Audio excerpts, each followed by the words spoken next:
In this video we show how to replace riser 4 in a PowerEdge R6725.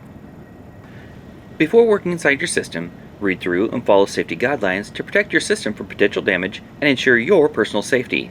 For more information about safety guidelines, see the service manual at dell.com/support. To remove riser 4, move the blue latch to the unlocked position and then lift the riser out of the system. To install riser 4, align it with the system and press down, then move the blue latch back to the locked position.